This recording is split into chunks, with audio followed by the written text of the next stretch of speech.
Welcome to the Human Frequency. Today we're going to talk at you about food. There has been increasing evidence recently that humans just don't know what they're supposed to eat. Yeah, this is recent, but it also goes as far back as the mid-'70s, and probably further back than that. But I mentioned the mid-'70s specifically because that is the year that one of my favorite films came out, which is, of course, Monty Python and the Holy Grail. And there's a very famous scene towards the end of that movie where they're looking in a scripture book about how to use the holy hand grenade, and they're very confused about it. And the man who is reading proceeds to talk about how things were back in the day, and I'll do my best British accent. And the Lord did grin, and the people did feast upon the lambs and sloths and carp and anchovies and orangutans and breakfast cereals and fruit bats. And that's the end of the quote, but... That's because he gets cut off. He does get cut off, but I know this is just a comedy film from 1975, but this really does get to the heart of the fact that human beings do not know what they're supposed to eat. No, how true this is and how sad. And we're not just talking about the people who eat fast food and processed foods, the couch potatoes, the lean cuisine, any of the above. I mean, the couch potatoes eating the lean cuisine. Well, I don't know if couch potatoes are actually bad for you. No, but fruit bats are, probably. You know, you get all those claws and stuff in there. It's not a good scene. Well, there are many conscious people and very health conscious people that are so confused about food and so scared about everything they eat. And we're here to talk a little bit about that today because we think that this fear is actually just as bad for you as bad food. And one of the most common misconceptions about food is that everything is GMO now. And that's something that I hear a lot. Everything's GMO. And people complain about various GMO foods. They say all the tomatoes are GMO, all the rice is GMO. Well, the thing with GMO is, and it's important to know this, there are only specific crops that are GMO. And they do not include actually tomatoes and rice, and they don't include most things. The problem is that they're included in almost all processed foods. So if you're somebody who likes to eat a lot of processed foods, you're going to end up eating GMOs probably by default because these few ingredients are always in there. And you're probably not going to enjoy this show or this episode. Probably not. I fear that many people will not enjoy this episode because I'm going to be talking about various diets. And you may be eating one of these diets, but this is in no way to disparage you or your lifestyle. This is just examples of various things that people eat. That's it. And you can think about it however you want to and draw your own conclusion. Yeah, and take it with a grain of salt if you want. Well, some diets don't allow that. You beat me to it. Well, yeah, table salt. Oh, that's toxic. And I know that. So, that's one of those things. We'll get to that maybe. Right now, I want to talk about GMOs because that's big and very important. And I wanted to let you know that I received this handy fridge magnet a few years ago at a march against Monsanto. And these statistics on here, they actually read about the same today. So what this magnet says is here are the GMO crops. And I looked this up and verified this is still the case. Mm-hmm. And, one of the things that really surprised me when we got this magnet is I assumed that corn would be the highest thing on the list, and it turns out not only is it not, but it's actually behind a couple of things. Mm-hmm. The top entry on this list is soy. Soy is the biggest GMO crop. It's sugar beets, actually. It is? 95%. Oh, there you go. That's what surprised me. I'm reading it out of order. You're right. I'm just reading it in order of the list, but they're not in order of highest quantity of GMO content. So let's go in order of highest then. So we'll have to go out of order here. So there you go. 95% sugar beets. Mm-hmm. And there's sugar in all processed food. And this sugar is not cane sugar unless it says cane sugar. So if you're eating anything that says sugar as an ingredient and doesn't specify cane sugar, you're eating sugar beets. And so 95% are... Second place is a tie between soy and cotton. That's correct. That's 93% of soy and 93% of cotton.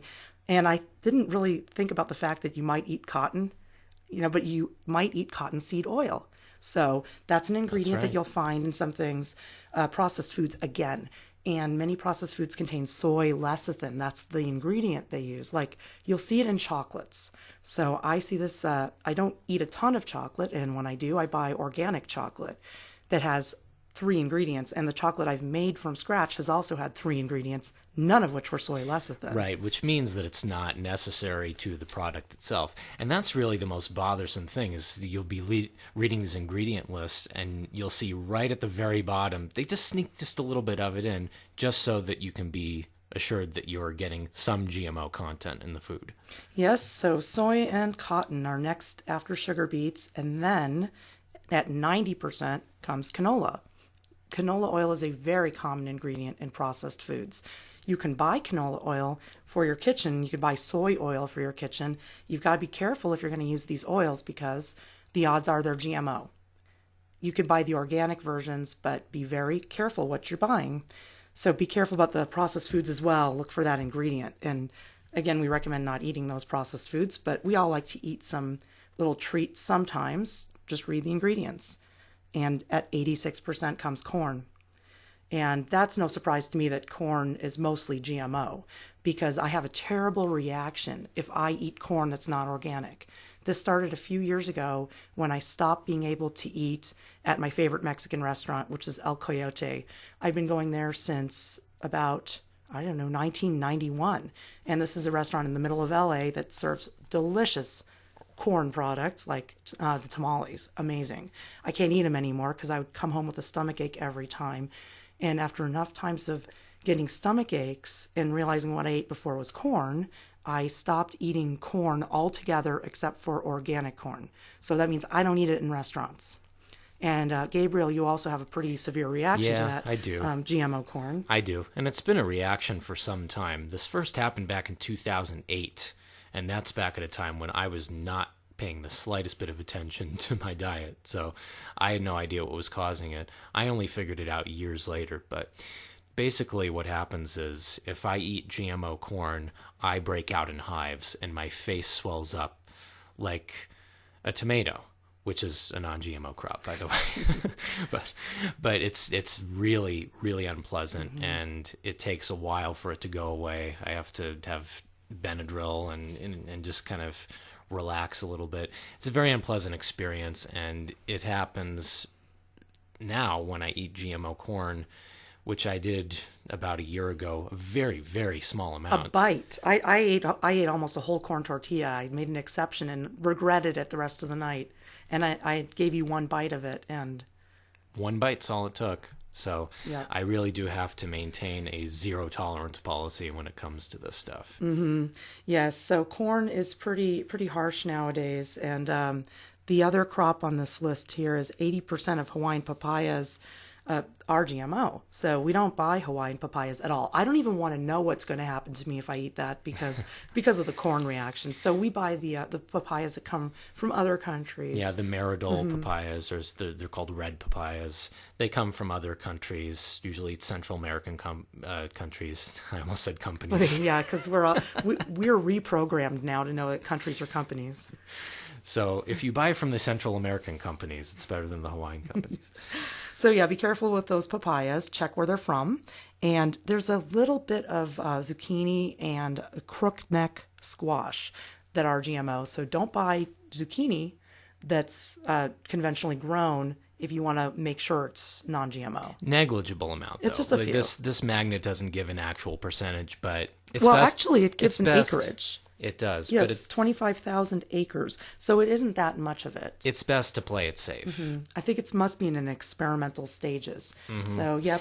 And now this magnet is a couple of years old, so perhaps the actual figures have changed since then. But there are no more GMO crops than this. So if you hear it, it's here. If you don't hear it, it's not on the list. So, and that doesn't mean you shouldn't be concerned about pesticides on those other crops. It's just that when people say everything is GMO now, well, I would say if you're talking about processed foods, then yes, they are probably all GMO because they make sure to put some of these crops in there. But yes, you can eat tomatoes. You can actually still eat apples and potatoes. So people actually think that there are whole stores that are non-GMO and other stores that are completely GMO. the thing is, it's hard for people to read the labels. Reading seems to be a tough one for people now, and I know it's because the attention span is pretty low, and it's easier to just have a label tell you, like the non-GMO verified label, which is extremely helpful. But you know what? I still read the ingredients on all of these products that I buy that aren't just plain vegetables and fruits.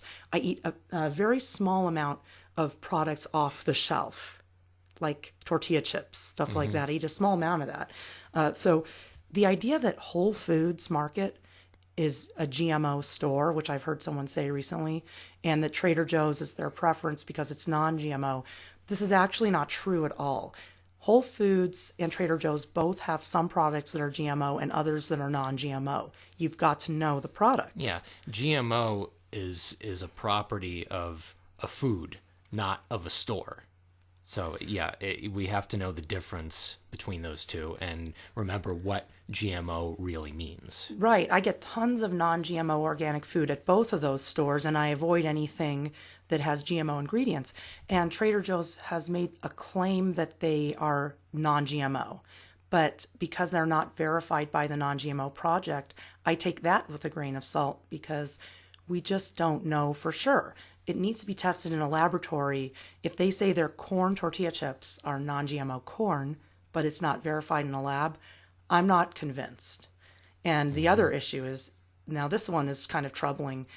The USDA does allow a small bit of GMO content in a product labeled organic. And I found this out in Consumer Reports a couple of years ago, that they had tested tortilla chips of various brands that claimed to be non-GMO, and there were many of them that failed the test. So I like it when there's two labels on there, USDA organic and non-GMO verified. That's right. I feel more confident. Because we bought one can of corn that was organic. I made soup out of it, and we both ate it. I was fine. Gabriel broke out in hives. So there must have been a small amount of GMO corn in there. Or it could be the glyphosate that's doing it too. That's Remember true. that, because the GMO corn is also sprayed with pesticides. Glyphosate causes the condition that we think of as gluten intolerance, when in actuality it's actually glyphosate intolerance. So that's something to look out for. There are many things to look out for. It's best to just play it safe, and if you can get both of those two labels together on one product, then that's your ideal scenario. For many, many years, thousands of years, humans have been developing crops. And there is actually a big difference between GMO and crossbreeding and selectively breeding vegetables, to where we get things like Brussels sprouts and broccoli and plucots, which are not a GMO product. Neither are apriums. No. So hybrids are not GMO. No, So, that doesn't count. yeah. So, there's been a lot of diets going around, fad diets. And I actually think that fad diets are another attack on humanity. And we'll get into that a little bit more as we go, because when people are becoming really fear-based in what they eat, then it's like they've got you in another way. It's like you might be eating some healthier food, but you've got so much fear in you. That's plenty to harvest right there. Yep. So a couple of the popular diets that can be fear-based, but are for the most part based in health and ethics, would be vegetarianism and veganism. I do not consider either to be an extreme diet. They're sensible diets that have been around for a very long time. Many cultures historically have been vegetarian or vegan, and you can get everything you need in these diets. So I think that a lot of the reasons for this are spiritual reasons, to be a vegetarian, to not kill animals. I think it works great. I've done it for years. I am currently eating a flexitarian diet, but I eat very little animal product and a small amount of organic chicken sometimes, and a little bit of fish. Probably going to get a lot of hate mail for this.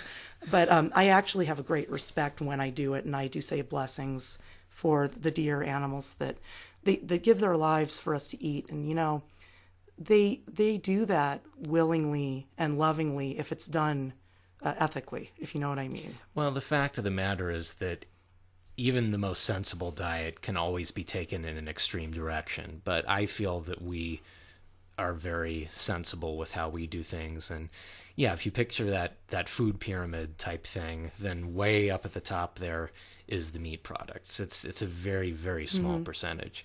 And when it is when we do consume it, it's done consciously, and we make sure that it's not factory farmed stuff and things of that sort. And actually, you wouldn't want to do that anyway. So if you're concerned about GMOs, you wouldn't want to eat any meat that wasn't organic because they feed the animals GMO feed, and that actually comes through in the meat. But you also, if you're thinking along these lines, you would want to make sure that any meat you ate was ethically raised. Veganism, I would say, is a more extreme than vegetarianism. I've done both. I was a vegan for years, and I was kind of an extreme vegan. In fact, so extreme that I passed up some pretty great opportunities for delicious vegetarian food at times because of it. Well, that was a long time ago. Yeah, it was quite a long time ago. Now, one of my favorite comedians of all time is George Carlin. I think that's pretty obvious to anyone who listens to the show. He has really just one of my favorite quotes of all time when he's talking about food, and he says, "Every time something eats, something else dies, because this planet is very little more than a revolving buffet with weather."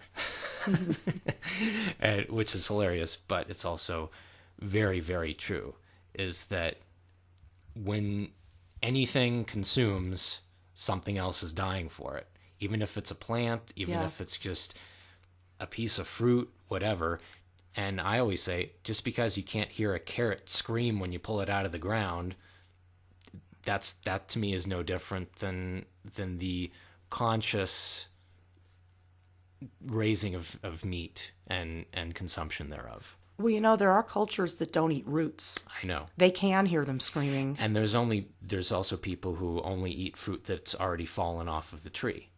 So I consider that extreme. I do too, because I think the trees lovingly give their fruit as well. I mean, they want you to take it and eat it, and preferably poop out the seeds or drop them somewhere, right? Mm-hmm. I mean, we don't really do that as humans, but that's what they like. They like animals to eat those fruits and spread around the seeds. And I'll take that a step further. The cells in our bodies are constantly eating bacteria and viruses. They're destroying that life form. Well, are those life forms? Well, now you're getting into this higher is too questions here. Too philosophical. But I do wanted to share a little bit when I was vegan, because it was extreme. It was so extreme that, and this was back in 2002, I was on a tour doing music, and I was in San Luis Obispo, and some very nice people had us playing in their pot pie place. It was a pot pie restaurant, and that's one of my favorite foods.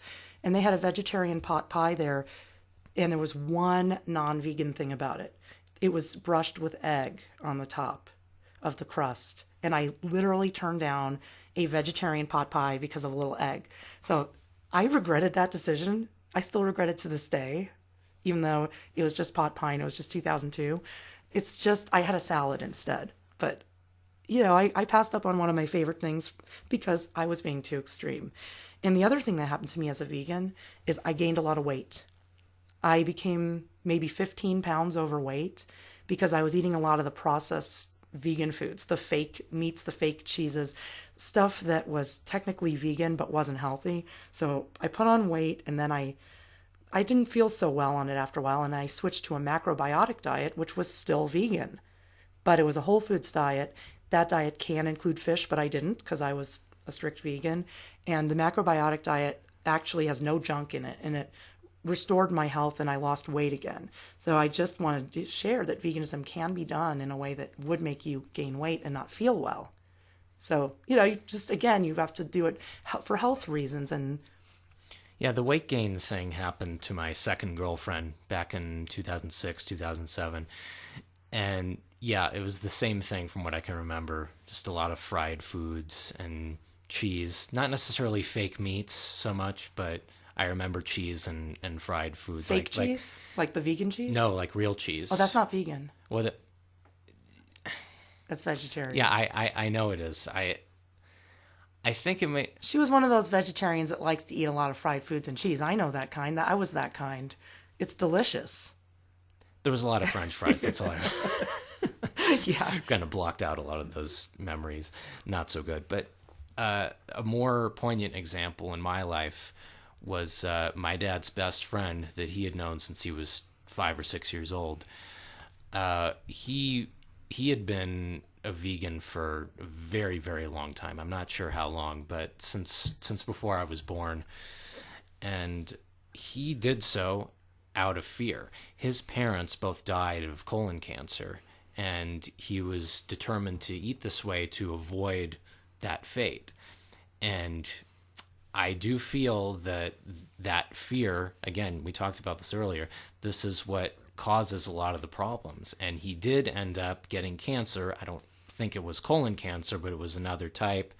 And he ended up dying about almost exactly 5 years ago. So he was only 66 or 67 at the time. So again, it's that fear that just oftentimes does just as much damage as the ingredients itself. Right. And I think in general, though, the vegetarian and vegan diets are done for health and ethical reasons and not so much about fear. But so many of the fad diets, and I do not consider either of those vegetarian diets to be fad diets. I think of them as lifestyles. But many of the fad diets of today are not based in health. They're based in quick weight loss, or a lot of people go into these diets because they're scared of certain ingredients. Some of them are just plain old hoaxes. So actually, we have a little bit of a history of some of the fad diets in the last 20 years. Yeah, since the late 90s or so. I remember when I was in high school, the Atkins diet was very, very big. I would constantly see advertisements all over the place. This is in the early 2000s, and I don't remember too much about it, but looking into it now, it just seems a little bit odd. I mean, we're talking low carb content, high protein, a lot of meat products. Mm-hmm.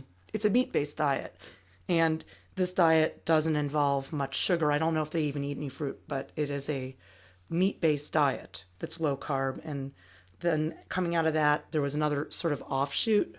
In the mid-2000s, there was the South Beach diet. Yeah, and I remember that at my work, at my job at the time at a recording studio, the main guy was very into that. I saw magazines lying around like with all these recipes for it, and lots of people talking about how great it was. And that's like a high fiber, lots of carbs and protein, but it also combined that with a lot of exercise, cardiovascular exercise. So it's a little better, I guess, but it seemed a little weird to me, these diets. Well, and I think that at least that one incorporated exercise, because one of the big things people forget is that you do need to exercise.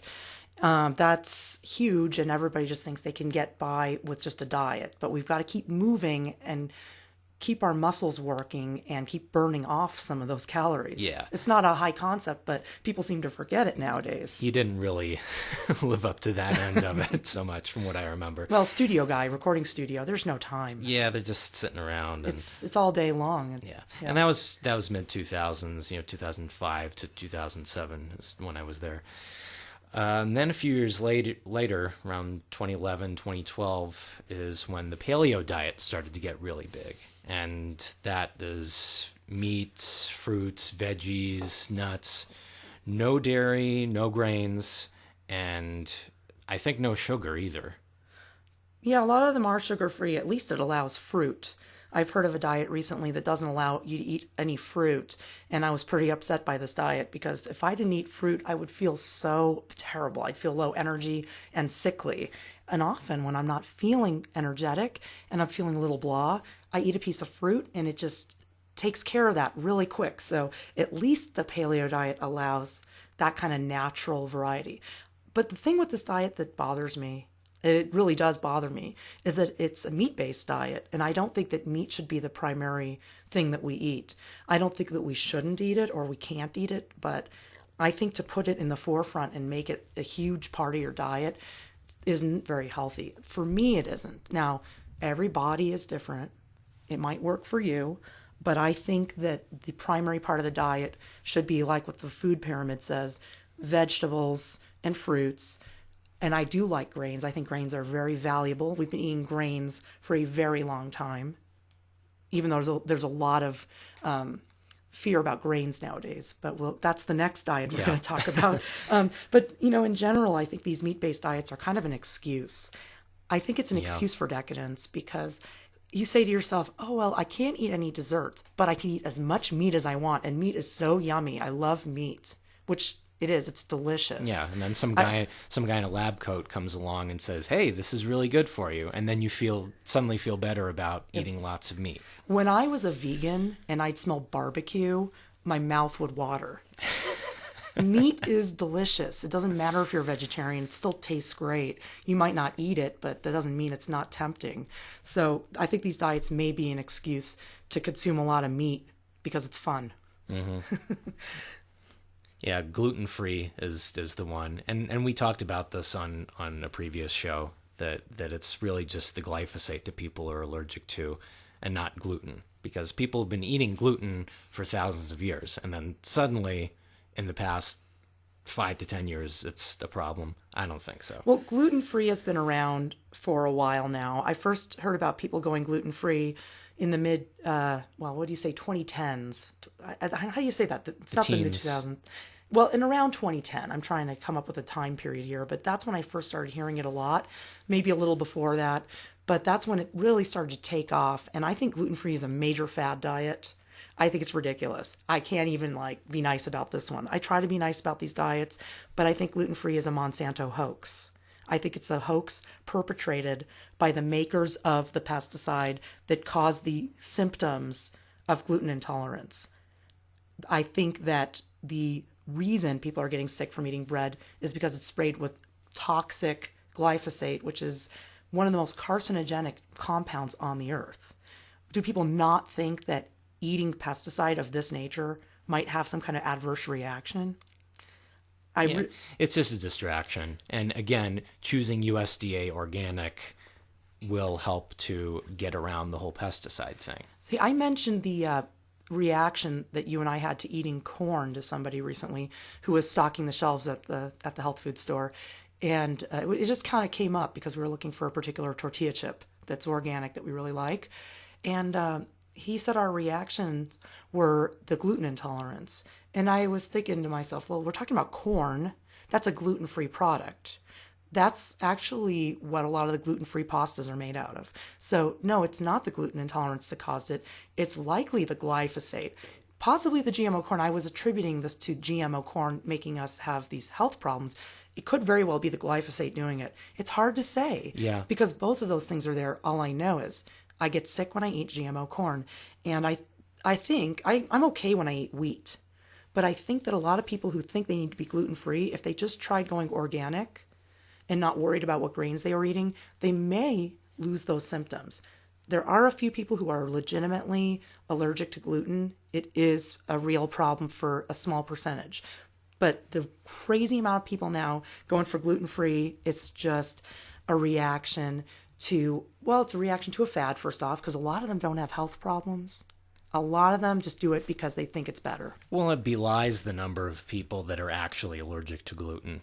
And I think that those few people are upset with how this fad diet is taken off. And it is a fad diet. I'm just going to call it what it is. And yeah, definitely smell a rat here with Monsanto behind this, trying to distract people from the pesticide issue. Because now scientists are verifying, and we do have a show about this, scientists, even in the mainstream, are now verifying that glyphosate causes the symptoms we have thought of as gluten intolerance. One of the diets that I think is a little extreme, I think it's a really wonderful diet, though, for a lot of people, is fruitarianism. I think that a lot of people just have a joyous life being fruitarians. I remember a show on Talk Network when I was back on that radio station with Jessica Sentman called The Fruitarian, and it was my favorite show on the network. And she is just so joyous about her fruit consumption, and it's great because that's all she eats. And fruitarians actually eat crazy amounts of fruit, like insane amounts you couldn't believe. She would buy fruit by the crate. There's an episode you can listen to if you want to learn about this on the Vimeo channel for The Activation Hour. So if you want to check that out, go to vimeo.com/The Activation Hour, which is my old show, and check out the Fruitarian episode. I think it's actually very interesting diet. I do consider it to be an extreme diet, however. It is an extreme diet. And well, any diet where you're eating, 6 mangoes and 14 apples and 3 pounds of grapes, it's a little over the top. But the thing is, fruitarianism has been around for a very long time. That's a pretty historic diet. But another one, raw vegan, is something that is fairly recent comparatively. And that I would also consider to be a little bit of an extreme diet. I also would consider it to be extreme. However, I think that it really works for people. This is one of the categories of the diets that are kind of popular right now that I think could actually work, because the people I've spoken with who have done these diets have thrived on them. So I don't know if I could do it. I don't think I could, because I like a variety of foods. But they do seem to work for some people. I do think they're both pretty hard to maintain. Yeah, although I would put them in a slightly lesser category than the previous ones we mentioned. Yes, I do too, because even though the diet is more limiting, I think it's genuinely more healthy. Now, here's one that I've heard of recently, which quite frankly I think is a myth, and that's breatharianism. These are people who don't eat anything, they just breathe. Now, I think there might be some 400-year-old masters in India who have flying carpets and vimanas and can walk through walls and teleport 200 miles. I think they might be able to do this diet, but I just don't see this being viable for the typical Western iPhone-toting, latte-drinking liberal. I mean, you got to energize after yoga class, after all. And nothing does that like a cold-pressed juice. So yeah, perhaps breatharianism is not right for you. Yes, I think that actually the fixation on food, though, is a 3D construct. So I do respect the idea of breatharianism very much. If I could get there, that'd be amazing, because those guys are beyond even needing food anymore. I think the masters of India really could do this. I know I was just being funny, but I think they actually can. I think people who have practiced, had a spiritual practice of meditation and deep inner work could achieve it eventually. Mm-hmm. But the fact is that fear-based diets, no matter what they are capitulating to those 3D constraints. Absolutely. I think that the fad diets are another attack on humanity, because people are having a lot of health problems nowadays, and there's a lot of reasons for this. And I would say the primary reasons are environmental toxins, electromagnetic fields, and stress. I think these are the big ones, because these are the biggest problems we're facing now. The economy's getting harder for people. They're not making as much money. Rents are going up. Goodness knows, we just tried to move back to LA and we changed our minds, because there's no reason to pay that kind of money. So oh my God, we live close enough. We just go in when we need to. But goodness knows that it's very hard to get by nowadays. So there's a lot of stress. People are working way too hard, relaxing not enough. No time for spiritual practice, no time for exercise. And I think that is definitely exacerbating a lot of health problems. We know electromagnetic fields cause a ton of these health problems, but no one wants to hear about it. And a lot of people are glued to their iPhones and yet worried about gluten. I mean, there's something in your hand you're holding that's killing you, and you're worried about a grain that humans have been eating for tens of thousands of years. So we do need to focus on the real problems. Yeah. Environmental toxins are big. In the drinking water, I think you really need to be careful about your drinking water. Even bottled water is not a solution. You got to make sure that there's no heavy metals in there. And that's why we distill our water. And that's another point where I get emails of, if I mention the distilled water, people say, what about the minerals? I get the minerals from the food I eat. I eat vegetables and fruits that contain those minerals. So that's where I'm getting that from. But I drink pure distilled water because there's so much horrible stuff they're putting in the water deliberately, like chlorine and chloramine and arsenic, and of course fluoride. Let alone the fluoride. Yeah. So there are many reasons that people are having health issues, but they tend to focus on the food. And I think that this is another way they're getting us now, is through the fear about eating, and also the misery caused by going on the fad diet. It's so depressing.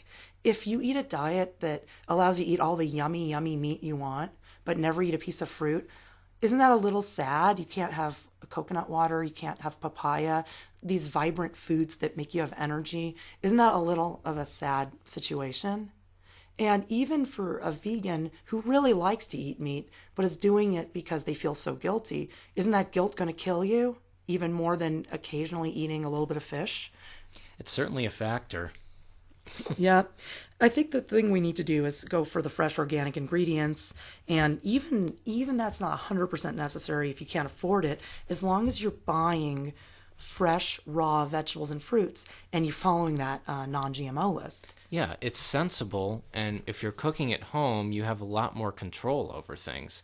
And you mentioned the 3D stuff. Doesn't this sound quite a lot like orgone energy, where people are so fixated on the chemtrails, yet they just ignore the energetic aspects? Right, and the chemtrails are just the visual aspect of an energetic war. And let's just not succumb to the fear of every little piece of food, I mean, let's just eat and relax. And especially, I do recommend relaxing when you're with friends and family, because I used to be that strict vegan that was super annoying to eat with, and I wouldn't eat anything. So I would sit there and be miserable because there was a little cheese and something. I actually have found that by relaxing my diet when eating with other people, especially when they cook for you, that little bit of retox that you get from that, it's not going to hurt you. So if you do it every once in a while, it's okay, and it actually releases a lot of that tension. You see, I'm not the kind of person anymore. I used to be, but I'm not the kind of person that would talk about 9/11 at the dinner table. Okay? That was the old me. And I don't do that anymore because I don't want to have a fight with my family. So, And instead, you talk about parasitic off-world entities. yeah, I don't do that either. So I focus on just having as nice a time as I can with the consciousness level of the people I'm with and not fussing about the food. Although, if something has corn in it, I always say no because I know the reaction I have. So I think relaxing the diet is a great thing to do. But if you have something you absolutely can't eat for allergies or ethical reasons or spiritual reasons, if it's an absolute no, I completely endorse saying no. Yeah, there are exceptions, and I'm one to talk because I had one bite of that corn tortilla and my face just swelled up like you wouldn't believe. So, yeah, it is important to make exceptions when need be. But in general, if you just eat really sensible and healthy at home, and again, you have that choice, you'll be fine. And that also eliminates a lot of the stress in our lives. And that's a big part of what's causing these problems. Well, you know what else is causing some problems? And I'm guilty of this myself. Too much WebMD. If you're on there at self-diagnosing and you're becoming a hypochondriac and worried about every little thing, that's just going to feed the fear. I have done it to myself. You have, and I've had to pry you off of that computer with a crowbar. So if you're feeling sick, it's good to get a health professional look you over. If you can't figure out what it is on your own easily, then you start going down this path of I have colon cancer, or lupus. It's not a healthy place to be. I know people self-diagnose. It's a common thing to do. But if you do this and you're wrong, you may have missed out on a world of wonderful foods that you could have been eating all along. And you may be you might be actually scaring yourself into having the illness. I wouldn't rule that out. So I've stopped looking at WebMD for the most part, or any of the associated websites like that. When you Google or start page your illness and you want to know. It's no good. Just get off the internet in general. Well, thanks for listening to us yak at you about food. I hope that we don't get a lot of hate mail for this. And I just wanted to put this out there so everyone can kind of think about it a little bit, maybe lighten up a little, relax a little about what you eat. At the same time, stay diligent and stay healthy. Read the labels, and don't let anyone else tell you what to eat. Do the thinking for yourself. That's right. And thank you for your support. Please come to thekembo.com and check out all of our latest blog entries, as well as our new shows and further updates. Thank you for listening. We'll see you next time.